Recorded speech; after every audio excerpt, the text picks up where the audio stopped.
গল্পের শুরুতে আমরা শেরন নামের একজন বিধবা মহিলা দেখি, যার বয়স ৪৫ বছর। কিছু মাস আগেই যখন রাতে তার স্বামী বাড়ি ফিরছিল, তখন তাকে কেউ ছুরি মেরে খুন করে ফেলে। কিন্তু আজও কেউ জানে না কে করেছিল এই খুনটা। স্বামীকে হারানোর দুঃখে শেরন একেবারে ভেঙে পড়েছে। তার একটা ছেলে আছে যার নাম অ্যান্থনি। সেও বাবার মৃত্যুতে গভীর শোকে ডুবে আছে। শেরনের জন্য এই সময়টা ছিল খুব কষ্টের, কিন্তু সে ছেলেকে ভালোভাবে মানুষ করার পাশাপাশি নিজের কাজও চালিয়ে নিচ্ছে। স্বামীর মৃত্যুর পর তার জীবনের সব রকম রোমাঞ্চ যেন শেষ হয়ে গেছে। এখন সে একা তার যন্ত্রণা নিয়ে বেঁচে আছে। শেরনের একটা পুলিশ অফিসার বন্ধু আছে যে তার স্বামীর কেসটা দেখছে। সে মাঝে মাঝেই শেরনের সাথে দেখা করতে আসে আর তাকে ভরসা দেয় যে খুব তাড়াতাড়ি ওরা খুনিটাকে খুঁজে বার করবে। এই অফিসার ছেলেবেলার থেকে শেরনকে চিনত, কারণ ওরা একসাথে স্কুলে পড়ত, আর সে মনে মনে শেরনকে পছন্দ করত। কিন্তু শেরন তাকে শুধু একজন ভালো বন্ধু হিসেবেই দেখে। ওদিকে অ্যান্থনি কলেজে রয়েছে, কিন্তু সে একটু চুপচাপ স্বভাবের ছেলে এবং কলেজে নতুন হওয়ায় তেমন বন্ধু বানাতে পারেনি। কলেজে একজন ছেলে আছে যে প্রায়ই অ্যান্থনিকে হ্যারাস করে। ঠিক তখনই কলেজে আসে ডায়লান নামের একটা ছেলে, যার বয়স ১৯ বছর। ওকে দেখেই যে ছেলে অ্যান্থনিকে বিরক্ত করছিল, সে একেবারে সরে পড়ে। ডায়লান দেখতে দারুণ স্মার্ট, আর তার একটা আলাদা ক্যারিশমা আছে যেটা দেখে সবাই তার দিকে টান অনুভব করে। তাই কলেজে ও খুবই ফেমাস। অন্যদিকে অ্যান্থনি কলেজে একটা মেয়েকে দেখে যাকে সে অনেকদিন ধরেই পছন্দ করে, কিন্তু কোনোদিন সাহস করে কথা বলতে পারেনি। ডায়লান এই ব্যাপারটা লক্ষ্য করে আর সোজা গিয়ে সেই মেয়েটার সাথে কথা বলে ফেলে। তারপর সে ওই মেয়েটাকে অ্যান্থনির সাথে আলাপ করিয়ে দেয়। অ্যান্থনি তার সাথে কথা বলে খুব খুশি হয়, কারণ সে প্রথমবার মেয়েটার সাথে কথা বলল। কিছু সময় পর অ্যান্থনি যখন লকার রুমে থাকে, তখন ডায়লান সেখানে আসে। অ্যান্থনি তাকে জিজ্ঞেস করে, তুমি আমার এত সাহায্য কেন করছো? ডায়লান বলে, আমি শুনেছি তোমার বাবা আর নেই। আমি জানি বাবার ছায়া ছাড়া বড় হওয়া কতটা কঠিন, কারণ আমার বাবাও নিজেকে শেষ করে ফেলেছিলেন। এখন আমি আমার আঙ্কেলের সাথে থাকি, তাই তোমার কষ্ট আমি বুঝতে পারি। এইভাবে দুজনের বন্ধুত্ব গাঢ় হতে থাকে। একদিন অ্যান্থনি ডায়লানকে নিজের বাড়ি নিয়ে আসে গাড়িতে করে। সে নিজের মা শেরনের সাথে ডায়লানকে আলাপ করায়। ডায়লান শেরনের দিকে একটু অদ্ভুতভাবে তাকায়, আর সেটা শেরনও বুঝতে পারে। তখন অ্যান্থনি নিজের মাকে বলে, আমি আমার বাড়িতে একটা পুল পার্টি রেখেছি, সেখানে আমার অনেক ক্লাসমেট আসবে। রাতে অ্যান্থনির বাড়িতে পুল পার্টি চলছিল, যেখানে তার অনেক ক্লাসমেট জলে মজা করছিল। ডায়লানও সেখানে ছিল। অ্যান্থনি যে মেয়েটাকে পছন্দ করত, সেও সেই পার্টিতে আসে। অ্যান্থনি আর মেয়েটা একে অপরের সঙ্গে কথা বলতে শুরু করে। ওদিকে শেরন তার স্বামীর মৃত্যুর পর প্রথমবার তার ছেলেকে এত খুশি দেখে একটু ভালো অনুভব করে, কিন্তু সে বুঝতেই পারে না যে ডায়লান তাকে একটু অদ্ভুত দৃষ্টিতে লক্ষ্য করছে। কিছুক্ষণ পর ডায়লান জলে থেকে উঠে শার্ট না পরে একদম চুপি চুপি বাড়ির ভেতর ঢুকে পড়ে আর সোজা চলে যায় শেরনের ঘরে।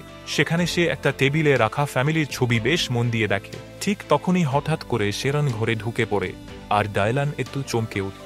শেরন জিজ্ঞেস করে, তুমি এখানে কি করছো? ডায়লান একটা অজুহাত দেয়, বলে সে আসলে বাথরুম খুঁজছিল, ভুল করে এই ঘরে ঢুকে পড়েছে। তারপর সে শেরনের দিকে তাকিয়ে বলে, আমি জানি স্বামী ছাড়া থাকা কতটা কষ্টের, কারণ আমার বাবাও আর নেই। আমি তাকে খুব মিস করি। ডায়লানের কথা শুনে শেরনের মনে তার জন্য একটু খারাপ লাগে। তারপর ডায়লান তাকে পুল পার্টি করতে দেওয়ার জন্য ধন্যবাদ জানিয়ে ঘর থেকে বেরিয়ে যায়। এইদিকে ডায়লান জানতে পারে শেরন তার সেকেন্ড বাড়ি বিক্রি করতে চাইছে, কারণ সেই বাড়িতে থাকা তার স্বামীর স্মৃতি তাকে খুব কষ্ট দেয়। ওই বাড়িটা শেরনের স্বামী তাকে আর অ্যান্থনিকে গিফট দিয়েছিল। সন্ধেবেলা ডায়লান শেরনের সঙ্গে গিয়ে সেই বাড়িটা দেখে আসে। সেখানে ডায়লান বলে সে তার আঙ্কেলের সঙ্গে থাকে, আর তার আঙ্কেল একটি বাড়ি কেনার জন্য খুঁজছে। শেরন তখন ওকে বাড়ি ঘুরিয়ে দেখাতে থাকে, আর দুজনের মধ্যে আলাপচারিতা শুরু হয়। এই কথাবার্তার মধ্যে শেরন একটু একটু করে ডায়লানের প্রতি টান অনুভব করতে শুরু করে, আর ডায়লান সেটা ভালোই বুঝে নেয়। ওদিকে ডায়লান অ্যান্থনিকে সেই মেয়েটার ফোন নম্বর দিয়ে দেয়, যাকে অ্যান্থনি অনেকদিন ধরে পছন্দ করত। অ্যান্থনির মনে হয় সে যেন একটা সত্যিকারের বন্ধু পেয়েছে। এবার ডায়লানের অ্যান্থনিদের বাড়িতে আসা যাওয়া বেড়ে যায়, আর শেরনও তার এই আসা যাওয়ায় খুশিই থাকে। পরের দিন যখন শেরন অফিসে থাকে, তখন তার কাছে একটা ইমেইল আসে, যেখানে তার পুরনো সম্পর্ক নিয়ে কিছু তথ্য থাকে। এটা দেখে সে ভয় পেয়ে যায়। সঙ্গে সঙ্গে সে তার অফিসের সেক্রেটারিকে ব্যাপারটা জানায়। তার সেক্রেটারি তাকে বলে এটা নিয়ে যেন সে তার পুলিশ অফিসার বন্ধুকে জানায়, কারণ এরকম ইমেইল নাকি সে আগের কয়েক মাসেও পেয়েছে। কিন্তু শেরন চায় না যে কেউ তার পুরনো সম্পর্কের কথা জানুক, তাই সে তার পুলিশ বন্ধুকে কিছুই জানায় না। এইদিকে কলেজে ডায়লান অ্যান্থনিকে বলে যে তাকে সেই মেয়েটার সাথে ডেটে যাওয়া উচিত। সাহস করে অ্যান্থনি মেয়েটাকে রাতের ডিনারে যেতে বলে, আর মেয়েটা রাজিও হয়ে যায়। রাতে ডায়লান তার গাড়িতে করে সেই মেয়েটাকে নিয়ে অ্যান্থনিদের বাড়ি নিয়ে আসে। তারপর নিজে গাড়ি থেকে নেমে যায়। অ্যান্থনি তখন গাড়িতে মেয়েটার পাশে বসে ডেটের জন্য বেরিয়ে পড়ে। যাওয়ার আগে সে ডায়লানকে গাড়ি দেওয়ার জন্য ধন্যবাদ জানায়, আর ডায়লান অ্যান্থনি না ফেরা পর্যন্ত তার বাড়িতে থাকে। শেরন আর ডায়লান এখন বাড়ির ভেতরে বসে গল্প করে। দুজনেই নিজেদের জীবনের অনেক কথা শেয়ার করে। শেরন ডায়লানকে বলে তার সব সময় মনে হতো তার স্বামী বুঝি ওর কোনো কেয়ার করত না। তখন ডায়লান তাকে বলে, তুমি তোমার স্বামীর লেখা বইগুলো ছিঁড়ে ফেলো। শেরন সত্যি সেটা করে, আর সেটা করে যেন একটু হালকা লাগতে থাকে তার। ডায়লান তার সঙ্গে এমনভাবে কথা বলে যাতে শেরনের একাকিত্ব যেন একটু হলেও ভুলে যায়। কিছুক্ষণ পর শেরন যখন শাওয়ার নিচ্ছিল, তখন হঠাৎ তার মনে হয় কেউ তাকে দেখছে। সে তাকিয়ে দেখে ওই মানুষটা আর কেউ না, ডায়লান। সে ভয় পেয়ে ডায়লানকে জিজ্ঞেস করে, তুমি এখানে কি করছো? কিন্তু ডায়লান কোনো কথা না বলে তার জামাকাপড় খুলে শেরনের কাছে চলে আসে, আর তার খুব কাছে চলে যায়। শেরন তাকে আটকায় না, দুজনেই একে অপরের খুব কাছে চলে আসে। ওদিকে অ্যান্থনি তখন ওই মেয়েটার সঙ্গে এক রেস্টুরেন্টে ডিনার করে। তারপর দুজনে গাড়ি একটা জায়গায় দাঁড় করিয়ে একে অপরকে কিস করে। এরপর অ্যান্থনি মেয়েটাকে বাড়ি পৌঁছে দিয়ে নিজের বাড়িতে ফিরে আসে।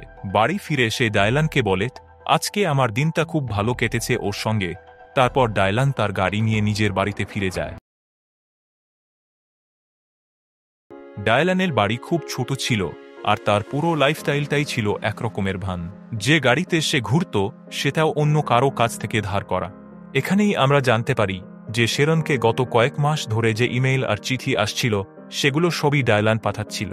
অ্যান্থনির সঙ্গে বন্ধুত্ব করাও ছিল তার প্ল্যানেরই একটা অংশ, যেটার জন্য সে অনেকদিন ধরে সুযোগ খুঁজছিল।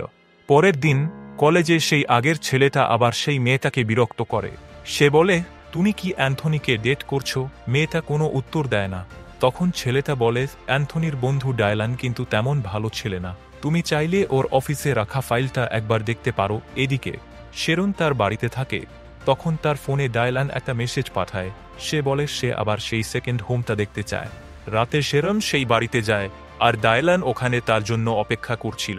ডায়লান শেরনের কাছে আসে, আর দুজনে একে অপরকে কিস করতে শুরু করে। ঠিক তখনই দেখা যায় একটু দূরে একটা গাড়ি দাঁড়িয়ে আছে, আর সেই গাড়ির ভেতর থেকে কেউ একজন তাদের ভিডিও করছে। ডায়লান আর শেরন কিস করতে করতে একসঙ্গে ঘরের ভেতরে চলে যায়, আর আরও কাছাকাছি আসতে শুরু করে। পরদিন সেই মেয়েটা কলেজে এসে অ্যান্থনিকে একটা ভিডিও দেখায়, যেখানে তার মা আর ডায়লান একে অপরকে কিস করছে। মানে আগের রাতে এই মেয়েটাই গাড়ির ভিতর থেকে ভিডিও করেছিল। মেয়েটা বলে, আমি সেই ছেলের কথায় ডায়লানের অফিসে গিয়েছিলাম ফাইল দেখতে। তখন জানলাম ডায়লানের বয়স 21, আর সে অনেক আগেই পড়াশোনা ছেড়ে দিয়েছে। তারপর মেয়েটা বলে, গত রাতে ডায়লান আমাকে তোমার সেই সেকেন্ড বাড়িতে আসতে বলেছিল, আর আমি সেখানে গিয়ে তোমার মাকে ওর সঙ্গে দেখেছি। কিন্তু সে ইচ্ছে করেই আমাকে সেখানে ডেকে এনেছিল যাতে আমি তোমার মাকে ওর সঙ্গে একসঙ্গে দেখি। এই কথা শুনে অ্যান্থনি কোনো কথা না বলে চুপচাপ সেখান থেকে চলে যায়। মেয়েটাও চলে যেতে থাকে, কিন্তু তখন ডায়লান তার সামনে এসে হাজির হয়, আর তার ফোনটা কেড়ে নেয়। তারপর সে শেরনের সঙ্গে তার কিসের ভিডিও নিজের ফোনে নিয়ে নেয়। মেয়েটা রাগ করে নিজের ফোনটা ফেরত নিয়ে চলে যেতে থাকে, আর ডায়লান তার পেছন পেছন হাঁটতে থাকে। ওদিকে শেরন তখন বাড়িতে তার অ্যাসিস্ট্যান্টের সঙ্গে ছিল, আর হঠাৎই জানতে পারে তার আর ডায়লানের কিসের ভিডিও কেউ অনলাইনে আপলোড করে দিয়েছে। এটা দেখে শেরন খুব ভয় পেয়ে যায়। ঠিক তখনই তার বাড়ির ডোরবেল বাজে, আর সে গিয়ে দেখে তার পুলিশ অফিসার বন্ধু এসেছে। ও বলে তাকে এখন আর শেরনের স্বামীর খুনের কেসটা হ্যান্ডেল করতে দেওয়া হচ্ছে না, কারণ কেসে কোনো অগ্রগতি হচ্ছিল না। তখন শেরন সবকিছু তাকে বলে দেয়, ডায়লানের সঙ্গে কি হয়েছে, আর আগের অ্যাফেয়ারের ওপর পাওয়া ইমেইল আর চিঠিগুলো। সব শুনে অফিসারের খুব খারাপ লাগে। সে বলে, তুমি যদি এগুলো আগে বলতে তাহলে হয়তো আমি কেসটা সলভ করতে পারতাম। আর যখন সে বোঝে শেরন ডায়লানের সঙ্গে এসব করছে, তখন সেটা জেনে সে আরও কষ্ট পায়, কারণ সে শেরনকে খুব ভালোবাসে। শেরন তার কাছে ক্ষমা চায়, কিন্তু অফিসার রাগ করে কোনো কথা না বলে সেখান থেকে চলে যায়। অ্যান্থনি বাড়িতে একা রয়েছে। হঠাৎ করে মেয়েটার একটা মেসেজ আসে তার ফোনে। মেয়েটা ওকে ডায়লানের বাড়িতে আসতে বলে। অ্যান্থনি সাইকেল নিয়ে বেরিয়ে পড়ে আর ডায়লানের বাড়িতে গিয়ে ডাকতে থাকে, কিন্তু বাড়িটা বন্ধ থাকে। ঠিক তখনই পেছন দিক দিয়ে ডায়লান এসে হাজির হয়, আর অ্যান্থনির ওপর হামলা করে তাকে অজ্ঞান করে দেয়। আসলে মেয়েটার ফোন থেকে মেসেজটা ডায়লানই পাঠিয়েছিল। এরপর সেই একই ফোন থেকে ডায়লান শেরনকেও একটা মেসেজ পাঠায়, যেখানে লেখা ছিল অ্যান্থনি আজ রাতে ওর বাড়িতেই থাকবে। কিছুক্ষণ পর শেরনের কাছে একটা মেইল আসে, সেই অ্যাকাউন্ট থেকেই যেটা থেকে আগেও অনেক মেইল আসত। মেইলে ওকে তার সেকেন্ড হোমে আসতে বলা হয়। শেরন ব্যাপারটা নিজের অফিসার বন্ধুকেও জানিয়ে দেয়। তারপর গাড়ি নিয়ে সেই বাড়ির দিকে রওনা দেয়। সেখানে গিয়ে দেখে একটা বড় টিভি চলছে আর তাতে একটা ভিডিও প্লে হচ্ছে। ঠিক তখনই পেছন থেকে ডায়লান হাজির হয়। আসলে শেরনের একবার এক লোকের সাথে সম্পর্ক হয়েছিল, আর সেই লোকটা ছিল ডায়লানের বাবা। কিন্তু যখন এই সম্পর্কের কথা সবাই জেনে যায়, তখন লজ্জায় ডায়লানের বাবা নিজেকে শেষ করে দেয়। এই ঘটনার কিছুদিন পর ডায়লানের মাও মদের নেশায় ডুবে মারা যায়। এরপর থেকেই ডায়লান একেবারে একা হয়ে যায়, আর সেই জন্য ও শেরনকেই দায়ী করে। এই কারণেই ডায়লান আগে অ্যান্থনির সাথে বন্ধুত্ব করে, আর তারপর শেরনের কাছাকাছি আসে সবই প্রতিশোধ নেওয়ার জন্য। এরপর ডায়লান একটা ছুরি বের করে বলে, এই ছুরিটা দিয়েই আমি তোমার হাজব্যান্ডকে মেরেছিলাম, আর এইটা সেই ছুরি যেটা দিয়ে আমার বাবা নিজেকে শেষ করেছিল। শেরন খুব ভয় পেয়ে যায়, কিন্তু ডায়লান ছুরিটা ওর হাতে দিয়ে বলে, তোমাকেও আমার বাবার মতো নিজেকে শেষ করতে হবে। আরও বলে, আমি অ্যান্থনিকে ধরে রেখেছি, তুমি যদি নিজেকে শেষ না করো তাহলে আমি ওকে মেরে ফেলব। কিন্তু শেরন ওর কথা মানে না, ছুরি দিয়ে ডায়লানের পায়ে আঘাত করে পালাতে শুরু করে। ঠিক তখনই অফিসার বন্ধু সেখানে পৌঁছে যায়। শেরন ওকে পুরো ঘটনা খুলে বলে। ও তখন বন্দুক নিয়ে ডায়লানকে খুঁজতে শুরু করে, কিন্তু ততক্ষণে ডায়লান পালিয়ে গেছে। এরপর শেরন আর অফিসার অ্যান্থনিকে খুঁজতে ডায়লানের বাড়িতে যায়, কিন্তু ওখানে কেউ ছিল না। তারা তখন পাশের জঙ্গলের দিকে খুঁজতে যায়। সেই জঙ্গলের মধ্যে অ্যান্থনি আর মেয়েটাকে একটা গাছের সাথে বাঁধা অবস্থায় দেখা যায়। অনেক কষ্টে তারা দড়ি টেনে খুলে ফেলে। এদিকে শেরন আর অফিসারও জঙ্গলের ভেতর এগিয়ে যেতে থাকে, কিন্তু হঠাৎ করে অফিসার হাঁপিয়ে গিয়ে থেমে পড়ে।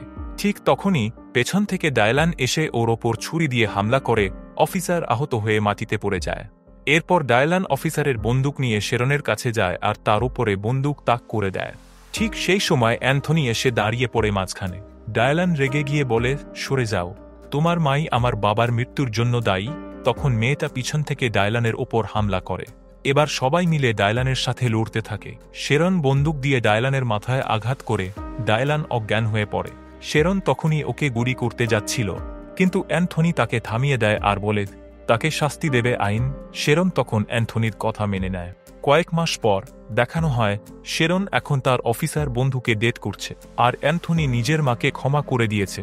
ওদের সম্পর্ক আবার ঠিক হয়ে গেছে। এইখানেই সিনেমা শেষ হয়। বন্ধুরা, যদি শেরনের জায়গায় আপনারা থাকতেন, তাহলে ডায়লানের এই প্ল্যান থামাতে কি করতেন? কমেন্ট করে আপনাদের মতামত জানাতে একদম ভুলবেন না। আর যদি ভিডিওটা ভালো লেগে থাকে তাহলে একটা লাইক আর শেয়ার করে দিন। আর মুভিজের এক্সপ্লেনেশন পেতে চাইলে চ্যানেলটা সাবস্ক্রাইব করে পাশে থাকা বেল আইকনটা প্রেস করুন, যাতে পরের ভিডিওগুলো মিস না করেন। ততদিন পর্যন্ত বাই বাই।